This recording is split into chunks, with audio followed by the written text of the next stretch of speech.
Bem-vindos à quarta aula de nosso curso A Ordem das Disciplinas.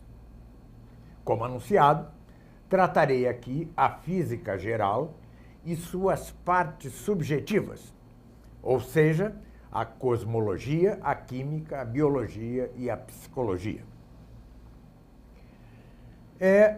Repita-se que o padre Álvaro Calderón já lançou os 2 primeiros tomos de seu monumental La Naturaleza e suas causas, ou seja, a natureza e suas causas. Exatamente nestes 2 tomos primeiros, trata da física geral. E relembre-se ainda que, no início do ano que vem, sairá pela Realizações meu trabalho da necessidade da física geral aristotélico-tomista, que virá anexo à minha tradução do comentário de Santo Tomás à Física de Aristóteles. Pois bem, como dito, a física geral tem por sujeito o ente móvel. E se não houvesse nada além do ente móvel, do ente corpóreo, do ente sensível, se nada houvesse além disso, a física seria a sabedoria, né? Em geral, não raro, aliás, hoje em dia se despreza a física geral, mas não se pode alcançar com segurança a metafísica sem passar pela física. Há, é verdade, entre a física e a metafísica, outra ciência, que pode chamar-se, no plural, as matemáticas, né? As matemáticas que se subdividem, aritmética, geometria, etc. Né? Não as tratarei aqui, né? Em outros lugares, dou-lhes noções gerais, dou noções gerais delas. Aqui não me ocuparei dela. Basta que se saiba que entre a física e a metafísica encontram-se as matemáticas, ou matemática, ou seja, a aritmética, a geometria. Muito bem. Voltemos à física. Ela tem por sujeito o ente móvel, né? Este é seu sujeito. E trata a natureza do ângulo das 4 causas descobertas por Aristóteles. A primeira delas é a causa material, ou seja, aquilo de que algo é feito. Tomemos a modo de analogia e de exemplo a estátua, a Pietà, de Michelangelo. De que é feita a Pietà? Ela é feita de mármore. Esta é a causa material da Pietà de Michelangelo. Qual a causa formal da Pietà de Michelangelo? É uma obra das artes do belo. Uma obra da arte do belo chamada escultura. É o que ela é, a causa formal. E a disposição da estátua é sua forma, é a forma da estátua. Depois vem a causa eficiente. Qual é a causa eficiente da estátua que é a Pietà de Michelangelo? É o próprio Michelangelo, foi ele que a fez. Quem a fez? E, por fim, qual é o fim, a causa final da estátua de Michelangelo? É o próprio fim das artes do belo. Fazer propender ao bem, ao verdadeiro, etc., etc., aquilo que já tratamos na aula passada. Pois bem, isto se aplica ainda com mais propriedade às coisas da natureza. Cada coisa da natureza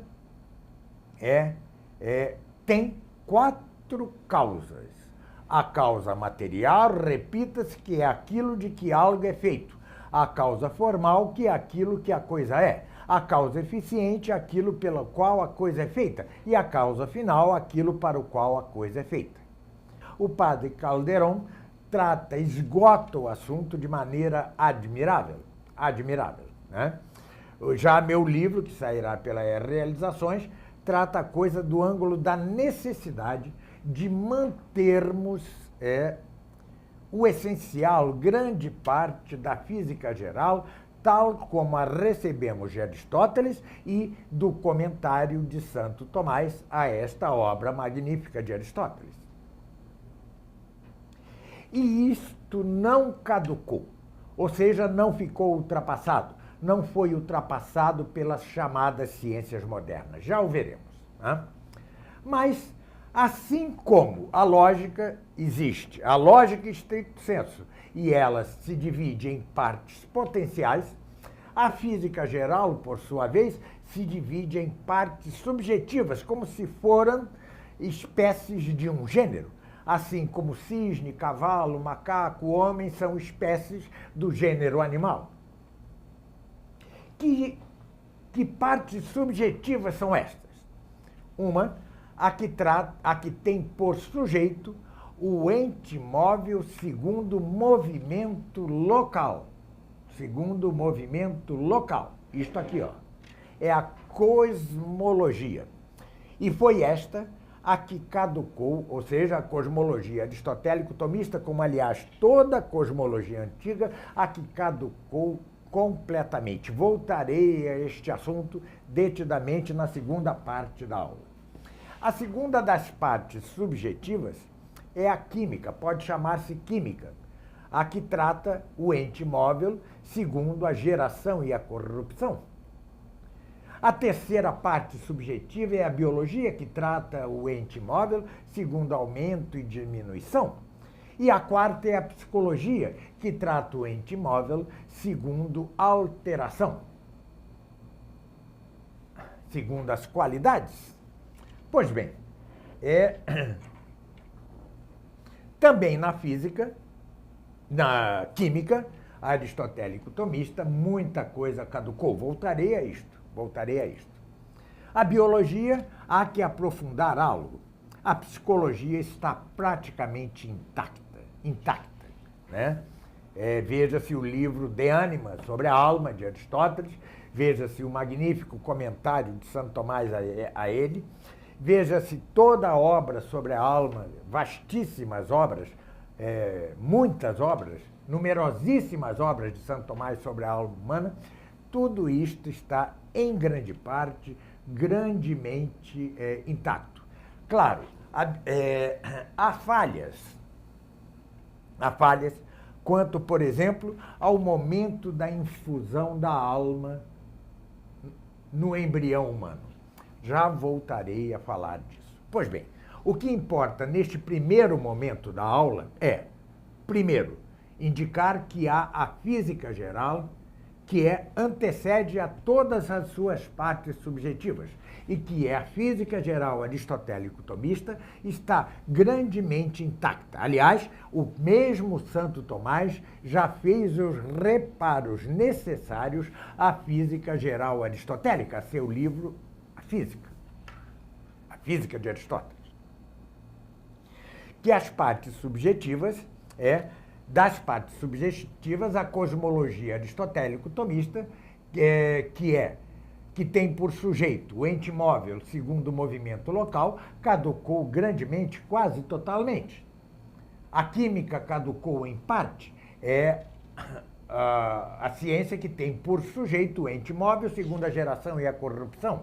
A biologia caducou em algo, e em algo tende a aprofundar-se, e a psicologia está praticamente intacta, com uma que outra necessidade de reparo.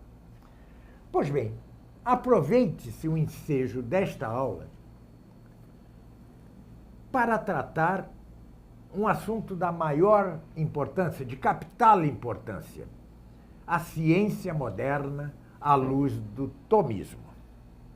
Pois bem, antes de tudo, uma postura geral que devemos ter, os tomistas, diante deste complexo assunto que envolve a física geral e suas partes subjetivas. Devemos, sim, manter firmemente os fundamentos da doutrina, mas não podemos ser como curadores de museus, guardadores de antiguidades, de modo que queiramos manter à força aquilo que já caducou. Isto não é próprio de Santo Tomás, isto não é próprio de Aristóteles, isto não é próprio da doutrina tomista, isto não é próprio do tomismo. O tomismo ou será vital ou não o será, simplesmente não será.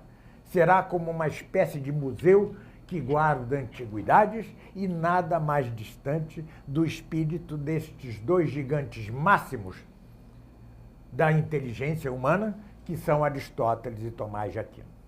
Pois bem, façamos agora um breve histórico.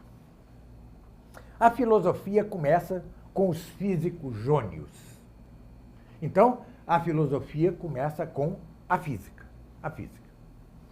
E constrangidos pela verdade, esses primeiros filósofos jônios reduzem tudo a um primeiro princípio. Isso já é um grande passo.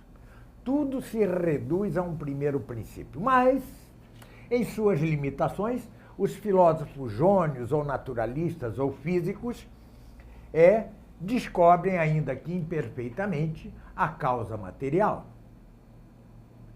Seguem-se outros filósofos que vão descobrindo, ainda que imperfeitamente, a causa formal, a causa eficiente, a causa final.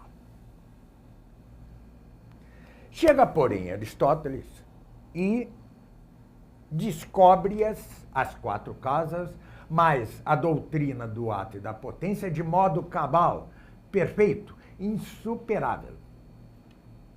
E esta doutrina física de Aristóteles está intimamente conexa ou conjugada como pressuposto, como preâmbulo, à sua metafísica, além de que ambas e a matemática têm a sua ciência, a arte e ciência propedêutica, que é a lógica. Ou seja, o sistema, a doutrina aristotélica é de uma complexidade muito grande. Ela é cabal, ela é grandíssima, ela é a filosofia por antonomasia, ela é a filosofia por excelência, mas é dotada de uma complexidade. O real é estudado por seus diversos ângulos. Eles todos se combinam harmoniosamente. Mas, no campo da física, da cosmologia, Aristóteles, obviamente, por falta de material, não só ele, como todos os antigos, até o século XIV, XV, tem grandes erros no campo da cosmologia. Olhavam para o céu, os antigos, incluindo Aristóteles, e viam que os astros tinham um movimento circular. Ora, o movimento circular é o movimento dos movimentos, é o movimento perfeito, é o movimento infindável. Não tem ruptura, não tem solução de continuidade. Parecia-lhes assim que o céu, que o conjunto do universo também fosse esférico ou redondo, e que fosse o universo composto de diversos céus concêntricos, e os corpos celestes pertenciam a cada um desses céus, que por suas vezes eram movidos por anjos, como por motores, tudo que culminava no seu centro, a Terra, que estaria imóvel no centro do universo. Mais que isso, seria o movimento dos astros os que influiriam decisivamente para o surgimento das formas terrestres ou sublunares. Seria o influxo dos astros o que permitiria o surgimento das formas e sua manutenção. Esta é a doutrina cosmológica antiga, especialmente a de Aristóteles, que será retomada por Santo Tomás de Aquino. No campo da química, Aristóteles segue outros físicos, e isso também durará até Santo Tomás e depois. Fundava-se a química nos 4 elementos então considerados: a terra, a água, o fogo, o ar. Esses seriam os 4 elementos de que tudo se comporia. Assim, esqueci-me de dizer, perdão. Os astros, na cosmologia aristotélica e aristotélico-tomista seriam incorruptíveis, porque só como incorruptíveis, com uma forma que esgotasse toda a potencialidade da matéria, seriam capazes de perfazer o movimento perfeito, que era o movimento circular. Então, para eles, não só para Aristóteles, como para Platão e para tantos outros, os astros seriam incorruptíveis, doutrina que herdará o nosso Santo Tomás de Aquino e outros depois dele.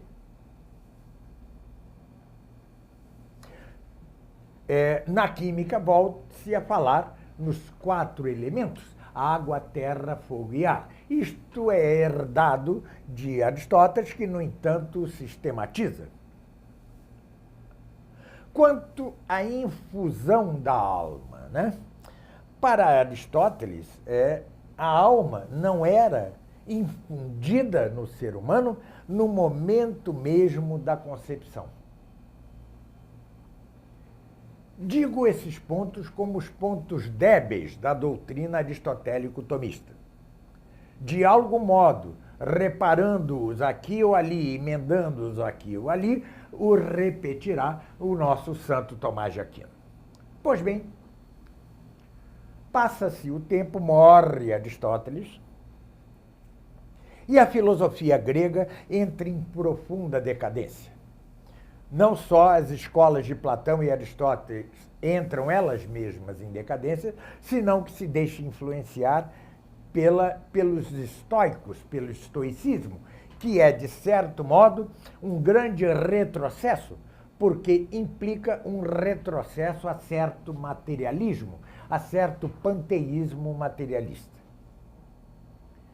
Pois bem, é nesse estado de decadência filosófica que surge o cristianismo. E desde o início, os nossos padres apostólicos, os nossos doutores, os nossos santos, sentiram necessidade de fundar a fé, de fundar a teologia sagrada, como em servas da filosofia grega, né? Desde o início. Isso foi quase automático ao surgimento do pensamento cristão. Logo se formariam escolas para a conversão de pagãos, em que se ensinaria não só a teologia, mas a filosofia grega, iluminada de certo modo pela fé.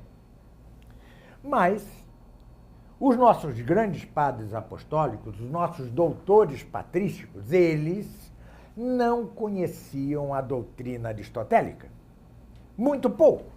Conheciam pouco da lógica, mas não conheciam a metafísica, e a mesma física lhes era grandemente desconhecida. Logo, os nossos padres apostólicos adotaram, sobretudo, o platonismo, ou antes, o neoplatonismo, com algo de estoicismo. Esta foi a filosofia que os nossos padres e doutores apostólicos adotaram, um pouco, de certo modo, seguindo ao filósofo judeu Fílon de Alexandria, que foi o primeiro a usar a filosofia, de certo modo, a serviço da teologia. A sua teologia, claro, limitava-se ao Antigo Testamento. Fílon de Alexandria, ao que parece, não conheceu o cristianismo. Pois bem, ele fazia parte da diáspora, e vivia na colônia judia de Alexandria. Alguns até afirmam que eles não falavam senão o grego koiné. Pois bem, cai o Império Romano, os bárbaros invadem o Império Romano e, entre 1001 vicissitudes, sai-se de certo período de trevas para o que se chama a escolástica.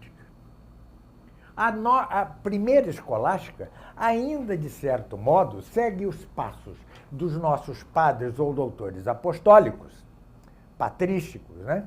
Quanto ao neoplatonismo, tingido de certo estoicismo. Mas pouco a pouco vai se fazendo conhecido Aristóteles. Mas de que modo? As obras de Aristóteles se perderam, as vicissitudes de sua trajetória são muitas, não cabe aqui relatá-las. Mas É preciso saber que o Aristóteles, que era conhecido na Europa católica, na primeira escolástica, na primeira parte da escolástica medieval, era um Aristóteles traduzido do grego para o siríaco, do siríaco para o árabe, do árabe para o latim, ou seja, de terceira mão ou de quarta mão. Alguns livros, sim, eram conhecidos, lógicos, eram conhecidos pelas traduções de Boécio, mas tratava-se de uma visão imperfeita de Aristóteles, de uma visão incompleta, deformada pelas múltiplas traduções e, em particular, pelas deformações próprias da filosofia de Averroes, de Avicena e etc., de outros filósofos, não só árabes, mas também judeus, como Maimônides. Pois bem, Santo Tomás, o discípulo de Santo Alberto Magno, foi aquele que percebeu que algo não estava bem com aquelas traduções de Aristóteles a que tinha acesso. Convenceu, então, o Papa que permitisse uma retradução das obras completas de Aristóteles por seu confrade de religião, Guilherme de Meerbeek. Pois bem, agora, traduzidos magnificamente por Meerbeek, as obras de Aristóteles, temos Aristóteles em sua integralidade, em todo a sua estrutura arquitetônica, em toda a sua complexidade e também em sua dificuldade. Por quê? Porque o que nos chega não são as obras exotéricas, escritas para o público por Aristóteles, mas as obras escritas esotericamente, ou seja, para dentro, para seus discípulos, para seus alunos. E não raro seus livros são armados, são de grande obscuridade. Pois bem, veio então o gênio de Santo Tomás de Aquino para desentranhar-lhes o sentido em seus magníficos comentários. É um dos pontos altos da obra de Santo Tomás, são os comentários que ele fez a Aristóteles. Pois bem, assim que morre Santo Tomás, sua doutrina é em parte condenada pelo bispo francês Etienne Tampier, sob o silêncio do Papa João XXII, que havia sido Pedro Hispano, um português adversário de São Tomás de Aquino. Ora, isto causou enorme estrago à doutrina tomista. Logo depois, o Papa seguinte já dissolverá a interdição da obra de Santo Tomás, logo será canonizado o nosso santo, e, de certo modo, retoma certo prestígio Santo Tomás de Aquino e sua doutrina. Mas o dano estava feito. E cresce no ambiente escolástico a doutrina voluntarista de John Duns Scott, o franciscano, e, em seguida, a nefastamente nominalista de Guilherme de Ockham, outro franciscano. Pois bem, é o declínio do intelecto, é o declínio da inteligência. Pouco a pouco, os homens se foram fazendo incapazes de compreender a complexidade arquitetônica do aristotelismo-tomismo, seus conceitos fundamentais lógicos, metafísicos, físicos gerais. É no âmbito da decadência da escolástica que surgem duas correntes. Por um lado, a chamada devócio moderna. A devócio moderna é uma corrente pietista que renegava a ciência em geral, porque, sim, a ciência que tinham diante de si era a escolástica decadente, e suas discussões de, por exemplo, quantos anjos cabem na cabeça de uma agulha.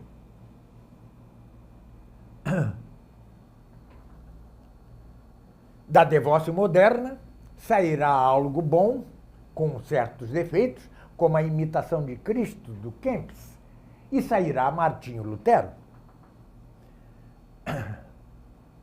Mas sairá outra corrente imediatamente derivada do nominalismo. É daí que surgirá a ciência moderna. E o que é a ciência moderna?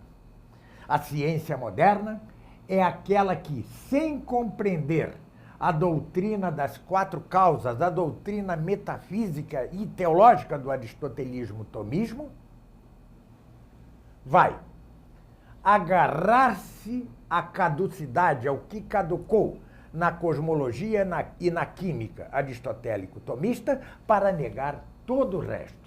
Incapaz de compreender a doutrina como todo, em toda a sua complexidade e estrutura arquitetônica, agarra-se a seus defeitos, encarniça-se sobre seus defeitos, para, contrapondo a ele descobertas possíveis mediante novo instrumental técnico, negar a metafísica e a doutrina das quatro causas aristotélicas.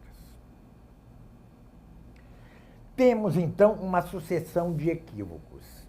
Os mesmos tomistas e os mesmos aristotélicos, a partir do século XV e XVI, são incapazes de não só manter o essencial do aristotelismo-tomismo, mas de absorver aquelas descobertas feitas pela nova ciência que negava o aristotelismo-tomismo. Como que encastelavam-se em sua torre de marfim e diziam: isso é coisa de cientistas, isso é coisa menor. Enquanto isso, se ia minando o aristotelismo-tomismo em geral. Pois bem, é inegável que esses novos cientistas, como Galileu e outros, descobriram coisas, mas descobrir coisas não é o mesmo que explicá-las corretamente. Dou um exemplo.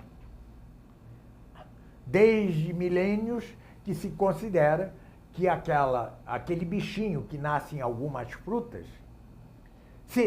nasceriam de geração espontânea. Num misto de ação da corrupção da fruta, mas a ação do sol, daí resultaria a geração espontânea daquelas vermezinhos. Ora, quantas vezes comemos esses vermezinhos achando que o era? Mas no século XIX, Louis Pasteur, o grande cientista francês, descobre que esses vermezinhos são frutos dos ovos de moscas.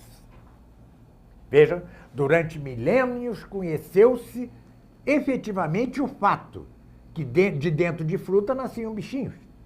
Mas a explicação estava correta? Não. Só a deu no século XIX Louis Pasteur.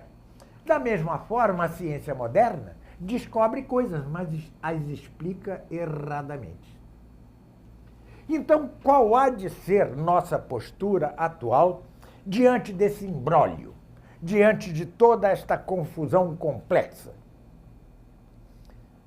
Repita-se: manter firmemente os fundamentos da doutrina aristotélico-tomista, os fundamentos da física geral, os fundamentos da lógica, o fundamento da metafísica, o fundamento da manter a teologia sagrada.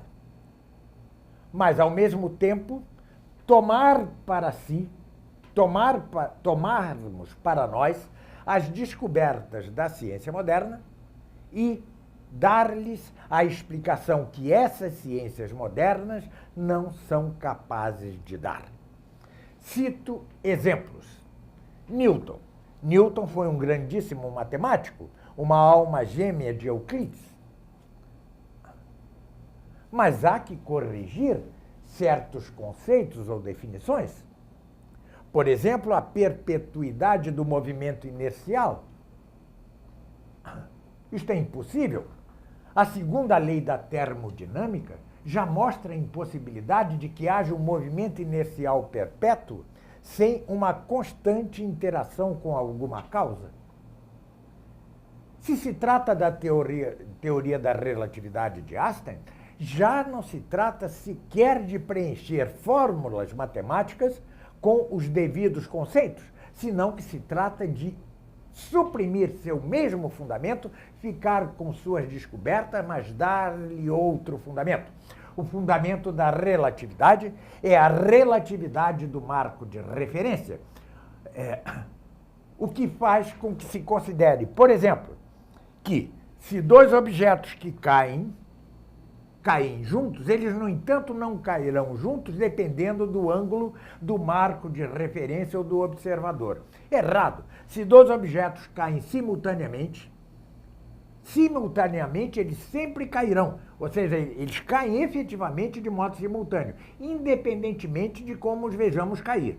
Se não os vemos cair simultaneamente, erramos em nossa observação. Assim, quando enfiamos um caniço na água, vemos por refração que ele forma o ângulo e, no entanto, ele não tem ângulo, ele continua absolutamente retilíneo. Não é isso? Isto é um defeito de ilusão de óptica. Afinal, o caniço forma ângulo ou é reto? É reto, independentemente de que o vejamos formar ângulo dentro da água. É preciso considerar que há que haver um marco de referência não relativo, mas absoluto para o movimento. O movimento pressupõe um marco de referência absoluto. Que marco de referência absoluto é este? É o espaço, que é imóvel e, ao mesmo tempo, é substância. Vejam que coisa complicada, eu apenas enunciarei algo da solução. Não é verdade que podemos medir o espaço? Não posso tomar uma régua e medir daqui a aqui? Ora, se o espaço fosse nada, fosse o vazio, não poderia medir-se, porque o nada não se mede. O nada é destituído de acidentes, portanto, é não mensurável, e, no entanto, medimos. Logo, o espaço é certa substância destituída de massa. E só ele, o espaço, é que pode ser, por imóvel, o marco de referência absoluta ao movimento. E não a velocidade da luz, como quer Einstein, ou o marco de referência relativo. Pois bem, tudo isso é preciso consertar. No âmbito da biologia, temos uma ciência que não é ciência. É um conto da carochinha, é o darwinismo ou evolucionismo. Isso não é ciência de modo algum. Nem sequer nos deu nenhuma descoberta realmente relevante. Nenhuma. Né? O evolucionismo é mais ou menos como se um macaco jogasse para o alto o conjunto das letras do alfabeto por bilhões, zilhões de anos, e uma hora esse alfabeto cairia como se for uma tragédia de Shakespeare. Mesmo estatisticamente, são 0, tantos zeros que é estatisticamente impossível a evolução. Mas também se mostra, mediante a física geral aristotélico-tomista, que um todo substancial tem uma forma. A forma humana é a forma que nós, homens, temos. A forma canina é a forma que os cães têm, e que uma forma não pode transformar-se em outra como evolução das espécies. Isso é impossível. Isto é metafísica, física e biologicamente impossível. O que, aliás, se vê por indução. Tente-se cruzar espécies diferentes. Ou não procriarão, ou, se se trata de espécies próximas, nascerá, no máximo, um filhote estéril. É o caso do cruzamento do tigre com o leão, é o caso do cruzamento do cavalo com a zebra. É o limite da espécie. Não há evolução entre as espécies. Ademais, os estratos, as camadas geológicas da Terra, antes negam o evolucionismo que o afirmam. Tem-se fósseis em certa camada geológica de dinossauros. Depois aparecem os mamíferos. Voltam os dinossauros na seguinte. De repente, a explosão cambriana, uma confusão que não se pode explicar pelo evolucionismo darwinista. O evolucionismo darwinista se funda num modelo arbóreo dos entes vivos. Mas não é. O modelo dos entes vivos, e aliás de toda a criação, é mosaico. Com os mesmos elementos, Deus fez este e aquele ente, esta e aquela criatura, com os mesmos elementos, mas dando a cada uma sua forma própria. E, sobretudo, nos entes vivos, uma forma não pode tornar-se outra. Isto é uma impossibilidade, coisa que, aos poucos, os próprios biólogos, sobretudo os moleculares, vão descobrindo. É o caso de Michael Behe e todos os que defendem a complexidade redutível e o design inteligente. Os defensores do design inteligente da complexidade redutível, design inteligente supõe um projeto inteligente, supõe um designer inteligente, Deus. Ainda padece de certo mecanicismo. Esses cientistas ainda não alcançaram as 4 causas aristotélicas, mas digamos que alguns deles já estão a caminho disso. Pois bem, a nossa tarefa é ingente nesta área. Graças a Deus, temos o padre Álvaro Calderon, um engenheiro nuclear, para, em seus 6 ou 7 ou 8 tomos da obra La Naturaleza e suas causas, fazer exatamente tudo quanto enunciei aqui, levá-lo a termo. Este é seu trabalho hercúleo, esta é a função hercúlea que se entrega hoje. Escrever seus 6, 7, 8 tomos de La Naturaleza e suas causas.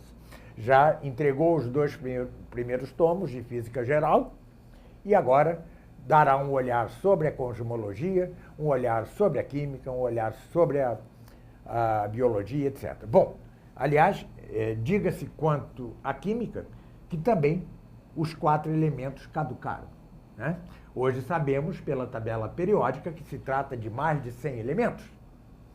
No melhor dos casos, reduzimos os 4 elementos antigos, terra, água, fogo e ar, aos 4 estados da matéria, sólido, líquido, gasoso e plasma. No máximo, no melhor dos casos. Mas veja-se quanto há ainda por corrigir, emendar, tomando como base para a indução de dados as descobertas das ciências modernas, mas inserindo-os na correta doutrina lógico, físico e metafísico de Aristóteles e de Santo Tomás. Essa é a tarefa urgente que se tem, né? Procuro eu, de minha parte, seguir os passos do padre Álvaro Calderon nesse seu trabalho magnífico e tento também dar cá minhas contribuições na medida da minha possibilidade. Daí que sairá meu livro pela Realizações. Mas considero que, apresentados os problemas principais e o tamanho, a imensidão da tarefa que temos, né, diante de nós, que já me fiz compreender quanto a esta parte central de nossa marcha para a sabedoria, de nossa ascensão para a sabedoria, que é o degrau, primeiro, da física geral e depois os degraus das suas partes subjetivas, química, cosmologia, química, biologia, psicologia. Deveríamos, a seguir, estudar a matemática. Não o farei aqui, ainda nem sequer brevemente. Senão que, tendo por suposto que na psicologia já estudamos a alma humana, aliás, também se superou a doutrina aristotélico-tomista da animação diferida. Que é isto? Que é a animação diferida? Segundo Santo Tomás, Deus só infundiria no embrião humano a alma humana depois de algumas semanas de gestação. Isto caducou. Sabemos hoje perfeitamente que a alma humana é infundida por Deus no zigoto, quando o zigoto se forma.